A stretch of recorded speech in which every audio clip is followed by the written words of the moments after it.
shirku soo saaray baaq ku saabsan nabadayn dib u heshiisiin iyo wacyigelin waana qodobada soo socda. kow shirku wuxuu ku baaqayaa in la joojiyo dhammaan colaadaha iyo dagaalada ka jira dalka lagana fogaado xasaasiyaadka qabyaaladda. labo shirku wuxuu ku baaqayaa in la sameeyo dib u heshiisiin guud oo dhab ah si loo helo madal ay ummadda Soomaaliyeed isku cafiyaan si ay u soo laabtaan kalsoonida iyo walaaltinimada.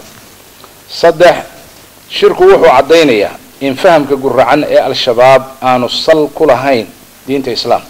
afar waxaan ugu baaqaynaa dhammaan qaybaha kala duwan ee bulshada Soomaaliyeed sida waalidiinta, culimada, hay-adaha waxbarashada, warbaahinta, suugaanleyda, haweenka iyo ururada bulshada in ay si midaysan ay dhalinyarada uga digaan fikradaha xagjirka iyo qabyaaladda.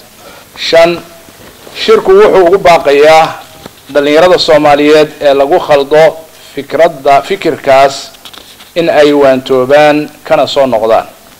lix in xal loo helo dhammaan sababaha iyo duruufaha keeni kara in ay dhalinyaradu ku dagmaan fikradaha iyo dhaqdhaqaaqyada xagjirka. toddoba in wax laga qabto duruufaha nololeed ee ku xeeran dhalinyarada ka soo noqda fikirka xagjirnimada bulshaduna ay dib u aqbasho loona abuuro fursado iyo rajo. sideed shirku wuxuu isla gartay in ay lagama maarmaan tahay in la xoojiyo ciidanka Soomaaliyeed si uu u hanto nabadgelyada waddanka bad, berri iyo hawadaba loogana maarmo ciidamada shisheeye. sagaal shirku wuxuu isla gartay in mar walba la helo nidaam ku dhisan dawlad wanaag, hoggaan suuban iyo cadaalad ayna xal u tahay dhibaatooyinka murugsan ee ragaadiyay Soomaalida sida xagjirnimada iyo amni darrada. toban in laga digtoonaado bartilmaameedsiga dadka Soomaaliyeed gudaha dalka iyo dibaddiisaba gaar ahaan xilliyada socdaalka. kow iyo toban shirku wuxuu isla gartay in fahamka khaldan ee diinta xalkiisu aanu ahayn diinka carar lagu beegsado dadka ay astaamaha diintu ka muuqdaan.